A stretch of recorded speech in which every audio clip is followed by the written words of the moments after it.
welcome back to another episode of Young Adult Problems. So the other day I was on FaceTime with my sister just to see how she was doing, and I'm not exactly sure how this topic was brought into our conversation, but at one point my sister made the comment of the fact that when she's in group settings, she often feels like people don't notice that she's there, and that people just don't really acknowledge her when she's talking, and that it's happened so many times throughout her life that she has just become accepting of it, and she expects it every time she's in a group setting.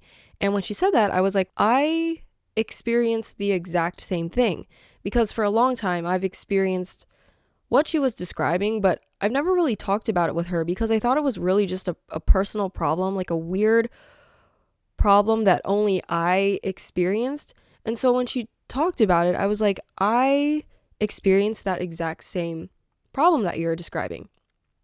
But then she responded, I don't think you actually do. I don't think what you're experiencing is what I'm experiencing, because we're such different people. So my sister is, I would describe her as a lot more of a homebody than I am.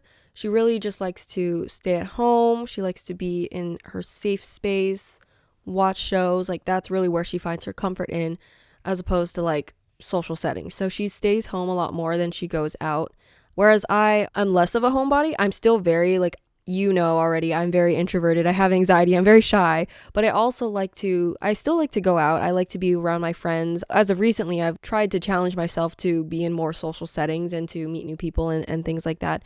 So there's part of me that, is more exposed to social settings and just talking to more people and going out more than my sister. So my sister was like, if we're so different in that aspect of our social endeavors, then how is it that we're experiencing the same thing?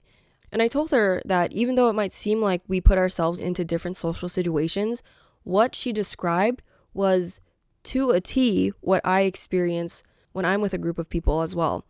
And so I started to explain to her sort of the struggles that I had dealt with throughout my life when it comes to feeling that way. I was telling her about this past week, actually. I went to dinner with 3 of my friends, and then one of my friends had brought her other friends whom we've never met before. So it was sort of like 2 new groups meshing together. We did our intros, we had dinner together. Overall, it was a really chill night, and it was easy for the groups to get along with each other. But I noticed throughout the night, when the groups would talk to each other, nobody from the other group would really acknowledge me. Not on purpose as if they had something against me, but it was like they just didn't even realize I was there. There was one point in the night where it was me and my 2 friends that I knew, and then one person from the other group. We were all standing in a circle having a conversation. During the whole conversation, the guy from the other group, as he was talking to us, was only looking at my friends. He wasn't ever making eye contact with me, or if he was, it was 1% of the conversation, which was weird because I was in the middle. I was in between my 2 friends too, so I could just see his eyes shift from the person on my left and the person on my right, and then just totally skip over me. And again, it didn't seem intentional. It just seemed like that's just where his subconscious was pivoting his attention to my 2 friends. Even though we were all equally listening, he would not look at me. And I'm like, hello, I'm right here. And so I contribute to the conversation. I start asking him about his life and what he majored in, because that's what we were sort of talking about. And he responds, and then even again, he's only looking at my friends and not at me. So even when I initiated the question, it's almost as if he just didn't see me there at all. And it didn't make me feel great, because I was just, I felt myself making an effort to try to prove that I was there. Yet every time I said something, or I initiated conversation, or I responded, nobody really paid attention to that. And it just didn't make me feel great. And then throughout the night too, I would just notice that the friends would, banter with my other friend more, even though I was talking to them equally as much. And I was I was really trying to figure out what was going on here because it just seemed like naturally everybody was gravitating towards my friend, and I was equally as much in the conversation, contributing, making jokes, and like people were responsive to that. But no matter how much like it seemed like people were super responsive and vibing with like whatever I had to say, at the end of the day, they still like all their attention was just focused onto my friends. And so I was just struggling with that a little bit throughout the night. Not to say that they're bad people. Like at the end of the day, I really enjoyed hanging out with them and I really enjoyed getting to know them, because it wasn't like that throughout the whole night. It's not like every single time I said something I was ignored, but I just noticed that it was happening pretty frequently. Like it was enough for me to notice and to feel a little weird about it, and to notice it throughout the night incrementally. I wasn't super quiet. I wasn't taking over the whole conversation. I feel like I was at a good medium of just existing and just trying to be there with my friends. But yeah, that's basically what I was telling my sister, and she's like, "Okay, I know exactly what you mean because this is also what I experience." Ultimately, it's like a really shitty feeling to feel like nobody cares that you're even there. And you know, every time I experience it, it makes me feel like I'm fighting for my life to be seen. I have this urge to prove that I'm actually there because I don't want to just stay hidden within the shadows of everyone else in the group, because it's exhausting. It makes me feel like I'm less of a person when that happens, and it's like, what do I attribute that to? Because I don't know, it just doesn't make me feel good when I'm being myself and I'm having a good time, and then it just feels like people don't even need you to be there. And I don't know, it's weird. Even the other day I was having dinner with my group of friends, and these are people I've known for a pretty long time. It's been probably 9 years by now. So I've known these people for a long time. Like, these are some of my closest friends. And during dinner, there was one point where there was kind of just a silence because we were packing up the food, and then one friend initiates conversation and he asks something like, "Would you ever rent out your place to a friend?" And when he asked that, he didn't look at me at all. Like, his intentions were to ask the both of us, but he only looked at my other friend who was there. And like, the whole conversation was the three of us, but he was only looking at my friend and not me. And I'm like, wait, so are you asking the both of us? Is this not a question for me? But it was a question for me and my other friend, but like, he didn't even look at me. So honestly, a lot of it I noticed just through eye contact. I don't know, just that was an eye-opening conversation with my sister, because it was the first time I felt like I could relate to what someone was truly experiencing. I've brought it up before, but nobody I know really experiences this to this extent.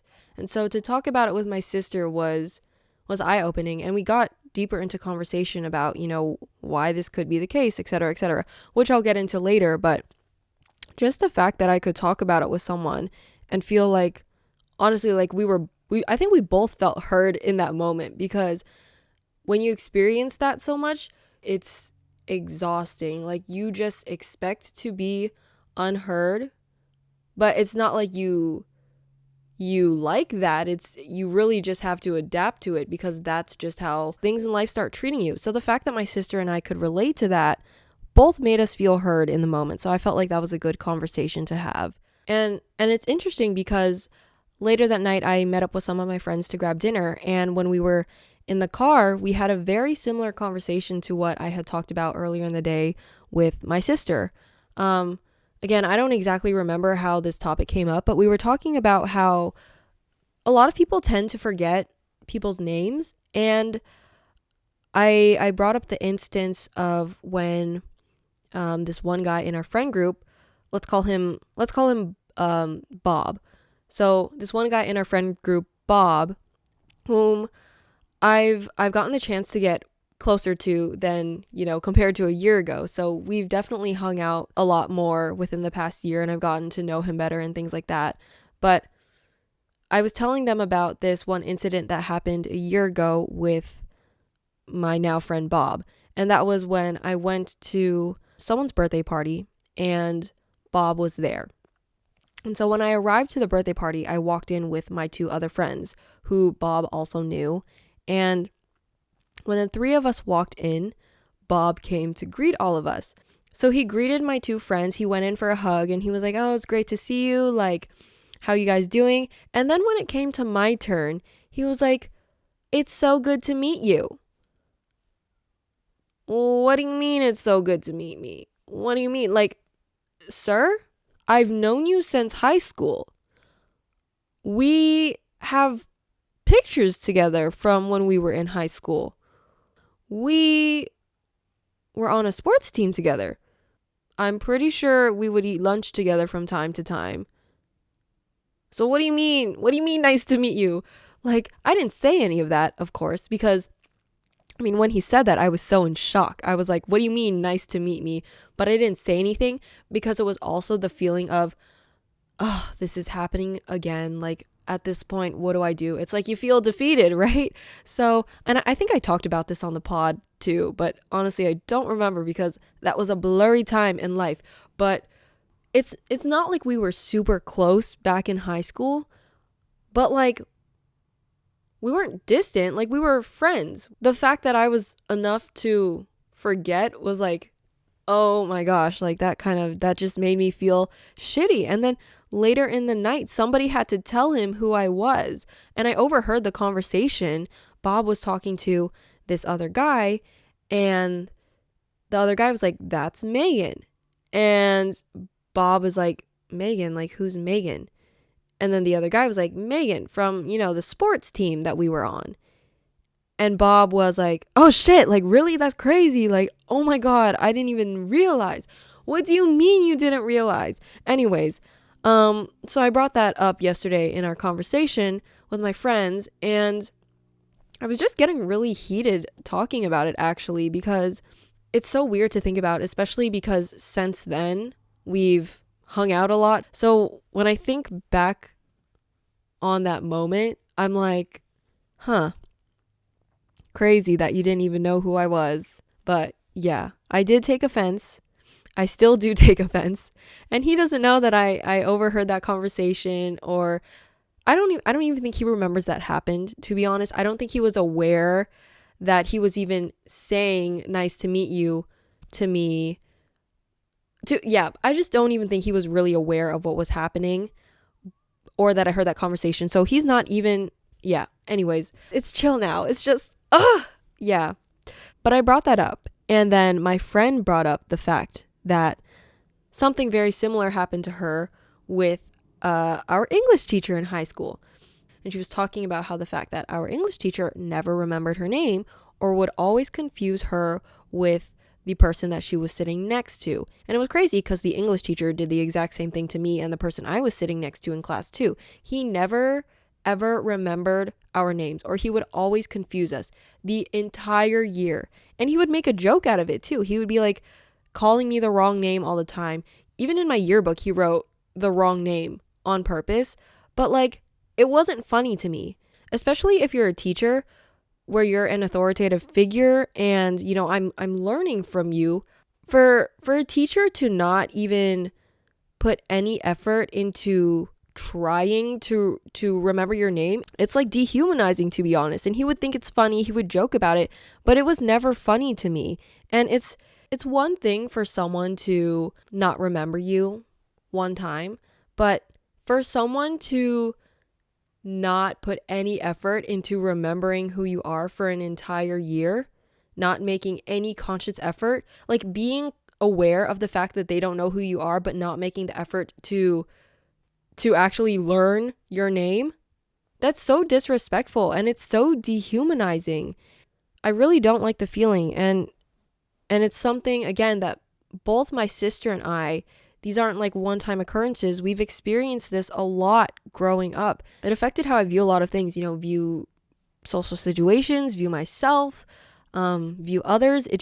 It really did have an impact on me because I experienced this from a young age. And when back to the conversation with my sister, one thing that I asked her was, what do you think it is about us that makes us so unnoticeable? Again, we're very different people, but there's still some commonality between us that makes us experience this same thing. Was it the way we were raised? Like there's something going on here. So I kind of wanted to figure that out with her cuz I'm like, what is it? Is it our aura? And my sister said that from her perspective, it's the fact that we come off as very insecure people. Like we are not confident people, and people can sense that even subconsciously, which just makes us blend into the background. And I do agree with what she's saying. I am very anxious. I do lack confidence in a lot of aspects. And I think that definitely plays a role in how I present myself. Like body language is something I'm super aware of. I notice sometimes when I'm in social settings with big groups of people, especially if it's people that I don't know well, I'm very, like my body language can come off as very reclusive. Like maybe I have my arms crossed or have my hands in my pocket, or to be honest, I don't know what to do with my arms sometimes. And then I feel really awkward, especially because I feel so socially anxious already. If I'm with a group of people that I'm not familiar with, I'm like, okay, I need to act casual, but like, what do I do with my arms? I almost just feel safer keeping them crossed or keeping them in my pockets, or at least having something to hold so that my arms aren't flailing around. So I definitely see it in the way like my body language is, even my posture. I can sometimes be like very closed off, hunched back. It doesn't help that I work remote and that my posture is just deteriorating by the second, but I can see that. I can see that in my body language. And also, I think, people can just sense social anxiety a lot of the times. Again, maybe not super super upfront where they're like, "Oh, this person is anxious, I'm not going to talk to them." But just like they can feel the energy, they can feel the aura of me, which is, oh, I'm kind of scared and shy, and you know what I mean? So I think that's where some of it comes from. I do think my sister is correct in that. But there are also lots of times that I have been in social situations or group settings where I am not feeling anxious. I feel completely fine. I am not being reclusive in my body language because it's a group that I'm super comfortable with. Or if it's a party or a group that I'm not super comfortable with, then I'll have a few drinks and maybe take a gummy and sort of relieve myself from the anxiety that's building up. So there have been quite a few situations where I am very aware of the fact that I need to not be socially anxious right now if I'm going to put myself in this situation, in this, where I'm surrounded by this group of people, like in order to not scare everyone away or to seem super like, rude and be like, don't talk to me. In order to not let my anxiety get me to that point, I need a little help, right? So I am very aware of times that I have also just been open and not socially anxious and, ready to talk to people. And even in those instances, I will still notice that people do not realize that I'm there.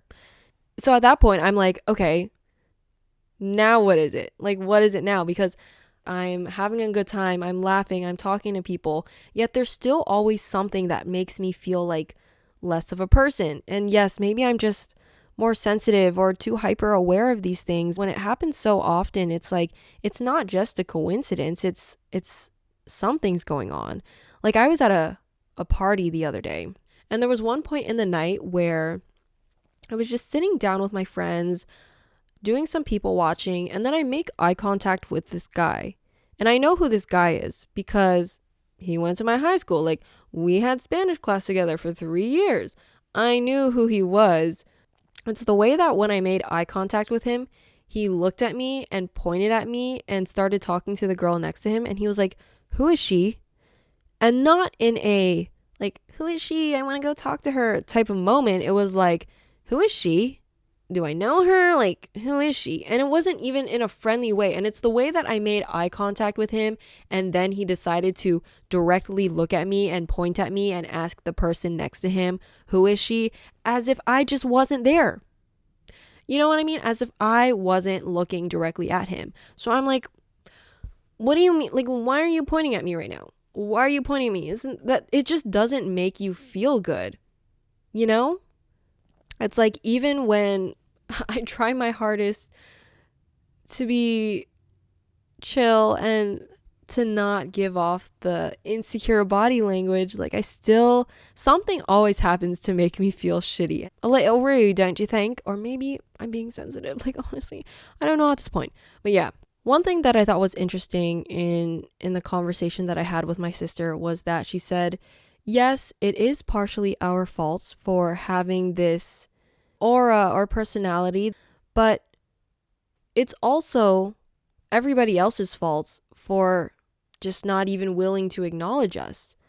And I thought that was interesting because I had never considered it that way before. I was like, okay, there's a commonality here. It's all because, of the way I act or the way I come across, even though I can't exactly pinpoint what it might be about me, I can't help but feel that it's all on me because everybody else is different. You know what I mean? Everybody's doing their own thing. Everybody thinks differently. Everybody's their own human being, yet everybody acts the same when it comes to talking to me. Why?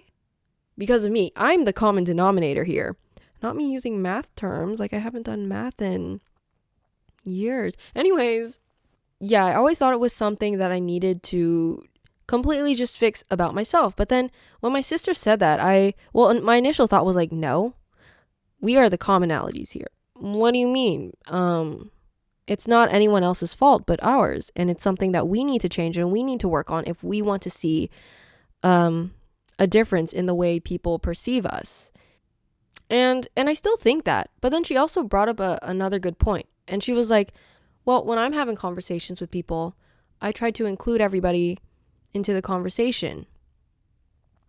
I try not to interrupt anybody or cut anyone off. I always try to make sure that everybody's included.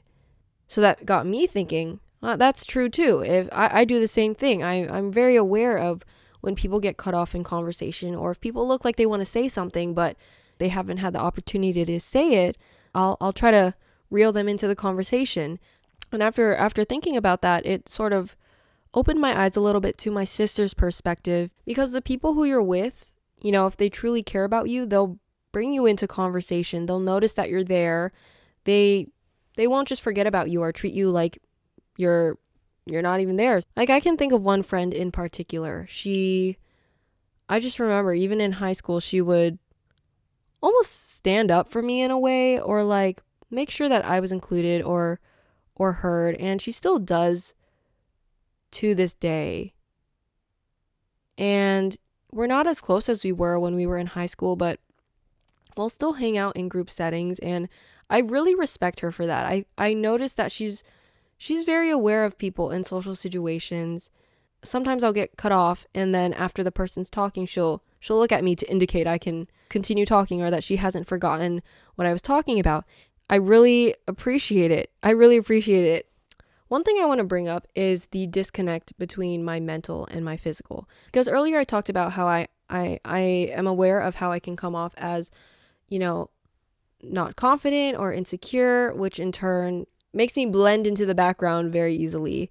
And I think it's interesting because the way that I think mentally, just about life and just in general, my mental thoughts, the way my inner monologue is very different from how I present myself physically. My inner monologue is like almost like Brittany Broski, like how she talks on the outside. That's what the inside of my head sounds like. Or like Alex Kosani, I think is her name. I don't know. She's really funny. But anyways, the jokes she makes on the outside and the way she delivers herself is how I speak on the inside. Like, my inner monologue is not a shy girl. My inner monologue is a go-getter. But then the way I exude myself on the outside is completely opposite. that's where that disconnect happens. It's like, what I think happens is that the fact is that my anxiety always wins. My anxiety always wins. It takes over my body and my aura and everything. I don't know why my social anxiety is so strong like that, but I think that's just what happens. Like, it scares my Brittany Broski monologue away, and out comes shy little Megan. It's like there's part of me that only I know that I can never bring to the world because of this anxiety or this insecurity that has overtaken my brain that I definitely need to work on. But again, another podcast for another time. But it's just a little challenging having that disconnect. The outside of me is just hee hee ha ha, so quiet, no thoughts. And that brings me to the next question, which is, to what extent do I try to change myself in order to make a difference here? Because I have, for the past year, attempted to make an effort to change myself in order to not experience this as much. I put myself in a lot of social situations where I didn't know a lot of people, and before I would have never done that. But I really wanted to work on my presence and how I interact with people. So I made a conscious effort to try to be more connected with a more confident side of myself. But it's like, to what extent do I try to change myself in these social situations? Like, because what if I'm super uncomfortable in the way I'm portraying myself, but that's when people really start to consider you a human when you're going to social events or group things, versus I'm more comfortable in my own skin being quieter, but then nobody treats you like you're there. So what's that fine balance? And that's what I'm sort of working on right now, but still more on the side of trying to just find what works for me when it comes to being acknowledged in groups. Because regardless of whether I'm loud or quiet or funny or relatable, I have still really struggled with breaking down the wall between me and other people, with both my friends and strangers. And I think one takeaway for me from this is that, one, it is important for me to continue to work on myself and to build up the confidence, because I think, again, that's where a lot of it stems from. But I think another thing is that if people aren't giving you the time of day and they just seem uninterested in you, even if it's not intentional, then almost like think about that relationship or that person. Is that someone you want to continue to keep close to you? Is it someone you want to continue to build a relationship with? Probably not. So, I don't know. It's a little hard. There's a fine line between that, and I think everybody needs to figure that out on their own, based on their own situations. But that's also something that I definitely want to think about, because I'm a people pleaser, and sometimes people who don't make me feel good, like I'll still try to people please, and I don't know why I do that, but that's what I wanted to talk about today. I hope you guys have a great rest of your day, and I'll see you next time with another episode of Young Adult Problems. Bye.